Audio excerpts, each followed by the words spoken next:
Pertama-tama saya mengucapkan selamat gigit jari para termul-termul. Iya, jadi memang gini, Mbak ya, saya memperhatikan ini kalau nggak ditahan, ini repot Republik ini, percaya deh. Ini bakal ada gonggong nih, lagi nih, ya. Nah, tetapi apapun itu, kami menghormati seperti Bang Damani katakan. Bang, berarti ada indikasi dipaksakan ditahan dong, Bang? Bukan dipaksakan, memang sudah harus ditahan, sudah memenuhi, dapat ditahan. Orang pasalnya juga yang diterapkan kan dapat dilakukan benar. Ada profnya di sini. Emang bisa kita paksa-paksa penyidik? Paksa-paksa kalau saya mau. Termul-termul pada bubar ini. Ini ternak-ternaknya si Jokowi. Nah. Termul-termul semua ini. Berapa dibayar, Pak? Berapa sekali show dibayar? Itu malu.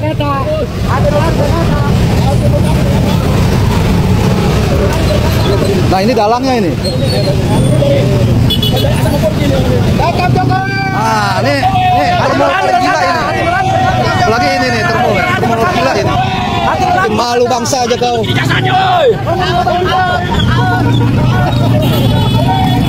Ratingnya ada, lampunya ada, nomornya ada, semuanya ada. Yang harus komplit kalau ingin naik. SIM-nya juga ada sini, ya, supaya komplit semua, supaya tahu. SIM-nya ada, ini SIM ada. Kemudian BPKB ada, ya kan?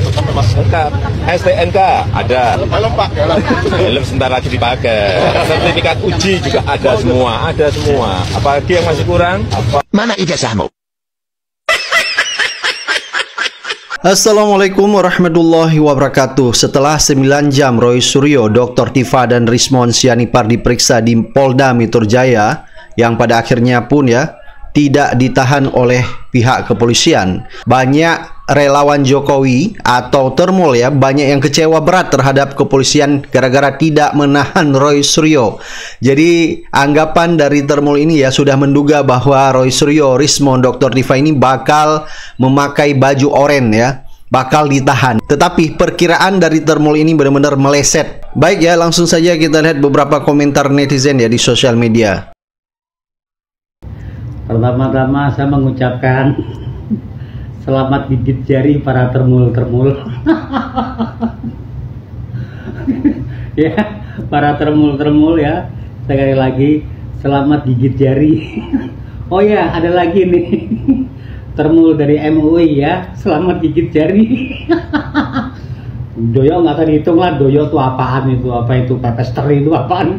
Nggak usah dihitung tuh doyo itu. Pakai ikut-ikutan lagi, apresiasi Polri nangkep Roy Suryo dan kawan-kawan. Sekarang gigit jari semua kan. Jadi juga kepada Polda Metro Jaya nggak usah pakai alasan apapun lah gitu. Lah memang mereka tuh peneliti, menanyakan keabsahan ijazahnya Jokowi. Kok malah dituduh apa tuh pencemaran nama baik? Kecuali kalau ijazahnya Jokowi itu asli tapi tuduh palsu, itu namanya pencemaran nama baik gitu. Ini kan mereka tuh meneliti ya, awal diteliti itu adalah ketika ijazah Jokowi itu diposting oleh si namanya Dian Sandi itu dari PSI. Makanya setelah itu diteliti, ternyata banyak kejanggalan itu mengenai ijazahnya Jokowi. Jadi udahlah, itu nggak usah kita bahas lah ya, nggak usah kita bahas.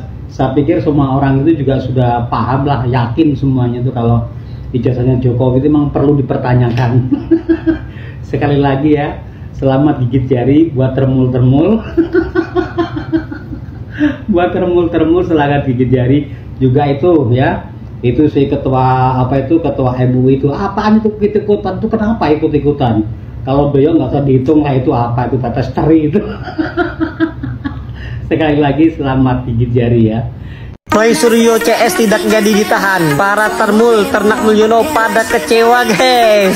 Sebenarnya yang seharusnya dipanggil itu Mulyono. Suruh dia bawa ijazah, nunjukin ijazah aslinya. Itu pun kalau ada ijazahnya. Tinggal bawa ijazah, susah bener, susah amat. Tunjukin di depan media, tunjukin di pengadilan, tunjukin kepada hakim. Kalau emang ijazahnya asli, Roy CS itu di penjara. Tapi kalau seandainya ijazahnya palsu, nah siapa yang harus di penjara? Maka yang bener selalu akan berani. ini. Dan orang yang bersalah pasti akan takut. Logikanya seperti itu. Tapi ini kagak, main petak umpet. Lari sana, lari sini, sembunyi sana, sembunyi sini. Dipanggil pengadilan nggak pernah datang. Banyak alasan. Ah, dasar. Atau polisi cari kerjaan sih, ya? Kalau emang mau menjarain Roy Suryo CS, nih saya kasih analoginya, gampang banget, ya. Jadi nggak perlu ngabis-ngabisin uang negara untuk panggil saksi, panggil ahli, ya. Jadi nggak perlu gelar perkara, kan simple aja Pak, ya. Saya yang bodoh nggak sekolah aja bisa memahami, bisa mengerti Pak. Apalagi Bapak, ya, yang udah sampai jenderal bintang 2, ya, ngurusin ijazah Jokowi nggak kelar-kelar. Nah, analoginya kan begini Pak, kalau mau gampang beres ya. Kalau emang Jokowi itu ada ijazahnya, Jokowi itu ijazahnya asli, tunjukin, ya kan? Karena tuduhan awal Roy Suryo itu menuduh ijazah Jokowi palsu. Jadi pokok utama itu kan ijazah palsu yang dituduhkan Roy Suryo CS. Nah, kalau menjarain Roy Suryo CS kan gampang, tunjukin nih ijazah Jokowi ada, ijazahnya asli ada, bener asli, udah kelar. Jadi semua tuduhan mereka terbantahkan. Ya udah, tinggal lihat pasal tuduhannya apa. Kan begitu mudah analoginya Pak. Nggak usah muter-muter sehingga masyarakat berasumsi kalau Roy Suryo CS itu dikriminalisasi. Akhirnya citra Polri jelek lagi. Gitu Pak. Mohon maaf aja nih, ya. Jadi supaya cepat selesai, supaya cepat kelar. Ya kalau emang salah Roy Suryo udah tahan, penjarakan. Tapi kalau emang bener ya buka kebenarannya gitu loh. Cuma gara ijazah aja satu orang ribet aja nggak kelar-kelar. Aduh. Hari ini kelihatannya para termul akan kecewa karena sangat mungkin Roy Suryo CS tidak akan ditahan. Bahkan kemungkinan besar kasus ini akan berakhir dengan SP3.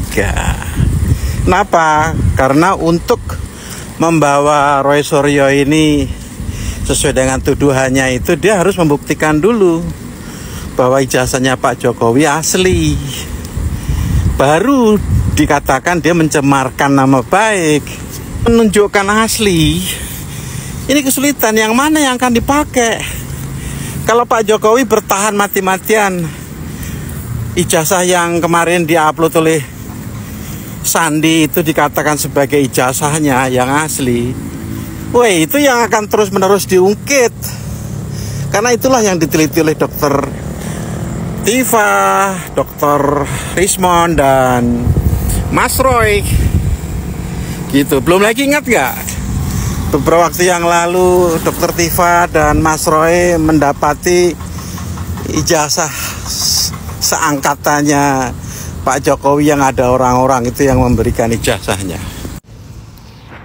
Itu ternyata secara fisik ijazahnya itu beda.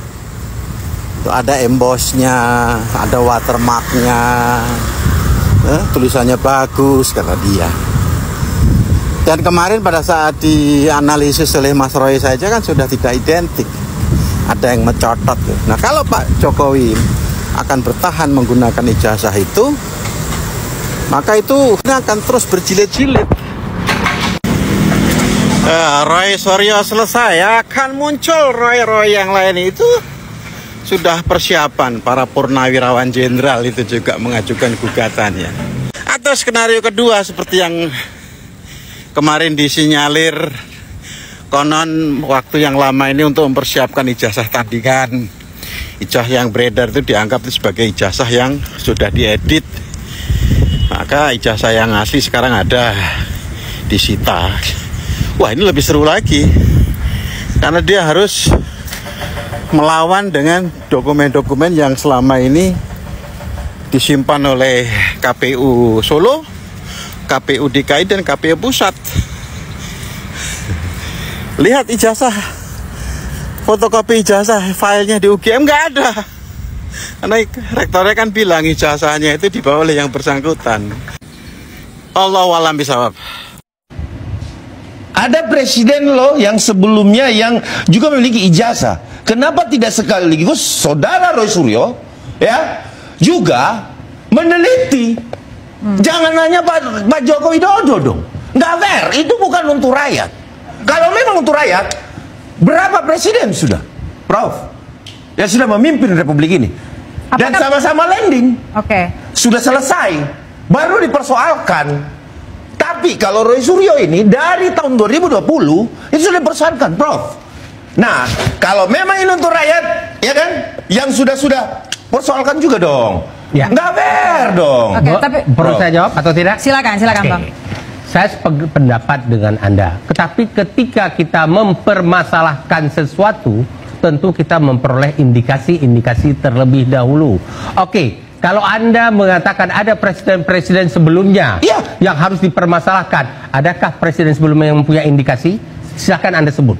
Gimana Bang? Apakah silakan sebut indikasi? agar kita juga melakukan bersama ini. Prof kan bilang katakan Dia bahwa fokus Roy Suryo itu meneliti untuk rakyat. Kepentingan umum. Ya semuanya yang harus diteliti dong. Oke. Jangan cuma Presiden Joko Widodo. Kalau nggak ada indikasi ngapain kita buka terlalu jauh.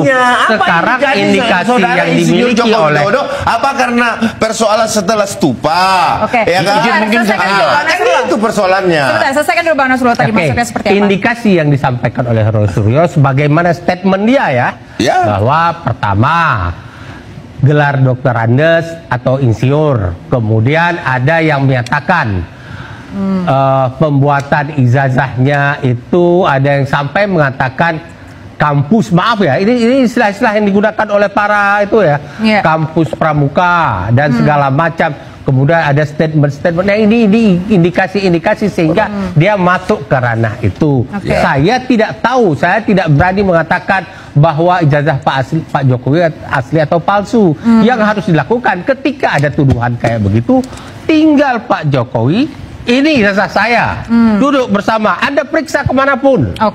Lakukan pemeriksaan. Ngapain sampai putra-putra terbaik bangsa harus masuk penjara? Mau 100 orang lagi? Setelah Roy Suryo CS, apakah akan ada Roy Suryo berikutnya lagi? Itu negara kita. Yang ditunggu-tunggu rakyat Indonesia itu adalah berani nggak Polda Metro Jaya menampilkan primary evidence berupa ijazah Pak Jokowi? Itu yang tidak pernah dilakukan. Sehingga penetapan tersangka ini tidak bisa menjawab keraguan-raguan publik terhadap ijazah Pak Joko Widodo. Kenapa saya katakan penting untuk ditampilkan? Ini kita bicara evidence dalam hukum pidana. Hukum pidana itu peristiwanya harus terang benderang. Tidak boleh ada keraguan di dalamnya. Ini Bang Nasrullah nanti bisa menjelaskan secara ilmu hukum pidana. Ya, biasanya pernah kita lihat ini Polda Metro Jaya kalau konferensi pers, semua digelar. Meskipun saya katakan di dalam KUHP memang tidak ada tanggung jawab penyidik untuk menampilkan barang bukti. Barang bukti itu disita berdasarkan pasal 39 KUHP ya, Mas Roy ya. 500 alat bukti disita oleh penyidik Polda Metro Jaya. Apa artinya 500 alat bukti itu, barang bukti itu? Tetapi kalau primary evidence-nya tidak pernah diberikan kejelasan status, apakah sudah disita atau belum? Dan kenapa tidak ditampilkan kepada publik? Bukankah selama ini praktek penetapan tersangka, pengumuman penetapan tersangka yang dilakukan oleh Polda, dilakukan oleh Bareskrim Polri, di hadapan penyidik itu selalu kalau dugaan tindak pidana nyala korupsi, oh ada uang sekian yang dikorupsi, ditampilkan tuh. Oh kalau dugaan tindak pidana narkotik, narkotikanya ditampilkan. Kalau dugaan tindak pidana adalah pembunuhan, alat yang digunakan untuk melakukan pembunuhan ditampilkan. Tetapi kenapa ijazah ini masih misterius? Ini yang menjadi the big question di dalam perkara ini. Kemudian dikatakan bahwa nanti ditampilkan oleh Pak Jokowi, itu salah secara hukum pidana. Saya tidak pernah bisa mendapatkan penjelasan ilmiah secara hukum bahwa Pak Jokowi akan menunjukkan ijazahnya di dalam persidangan. Ini ilmu dari mana nih Bang Nasrullah, mungkin nanti bisa jelaskan lah. Di dalam proses hukum pidana yang diatur di dalam KUHP, yang menampilkan barang bukti maupun alat bukti itu adalah jaksa penuntut umum. Dari mana jaksa penuntut umum menghadirkan barang bukti dan alat bukti? Ya berdasarkan proses penyitaan yang dilakukan pada tahap penyidikan. Clear dan jelas. Jadi jangan lagi membangun narasi-narasi yang tidak sesuai dengan hukum, yang melanggar hukum, yang cacat logika hukum, yang cacat ilmiah, bahwa Pak Jokowi akan menunjukkan ijazahnya. Kita bukan lagi persoalkan Pak Jokowi akan menunjukkan ijazahnya atau tidak. Pertanyaan hukum kita hari ini adalah, apakah ijazah Pak Joko Widodo itu sudah disita apa belum oleh Polda Metro Jaya? Karena gini, saya ingin mengutip asasnya. Di dalam hukum pembuktian pidana, ada asas begini. In criminalibus probationes deben esse luce clariores. Asasnya clear itu, bahwa di dalam peristiwa pidana, maka alat bukti itu harus lebih terang daripada cahaya. Ini cahayanya udah terang, tapi alat buktinya harus lebih terang lagi. Kenapa? Karena orang ditersangkakan dan akan ditahan. Akan dibatasi hak-haknya sebagai seorang manusia bebas gitu. Apalagi kemudian dipenjarakan. Maka kemudian ilmu hukum pidana itu membatasi dengan ketat. Seperti itu, barang alat bukti maupun barang bukti. Jadi kita nih bertanya, beberapa bulan terakhir ini, bahkan hampir beberapa tahun terakhir ini, sebetulnya ijazah Pak Jokowi itu aslinya ada apa enggak sih? Kalau kemudian ada, kenapa nggak pernah ditampilkan? Kenapa di dalam setiap diskusi penjelasan kepada publik, baik dari pihak penyidik maupun juga dari pendukung Pak Jokowi, kenapa nggak pernah ditampilkan primary evidence? Bukti utama. Kalau dia asli, ya akan kelihatan asli. Kalau palsu, akan kelihatan palsu juga. Nggak perlu disembunyikan lah barang ini. Ini bukan barang misterius kok. Kita mentersangkakan orang ini, 8 orang anak bangsa ditersangkakan dalam perkara pidana ini. Apakah kita ingin mentersangkakan mereka seperti Bambang Tri dan Gus Nur dengan hanya bermodalkan barang bukti fotokopi? Terus di mana pertanggungjawaban penegakan hukum kita? Bagaimana akuntabilitas, kredibilitas, dan profesional aparat penegak hukum dalam menjalankan ilmu hukum pidana, dalam menjalankan pidana formil dan pidana material? Rusak ini sistem hukum pidana kita kalau begini. Criminal justice system kita dirusak oleh aparat penegak hukum sendiri. Baik. Seperti itu, Mas.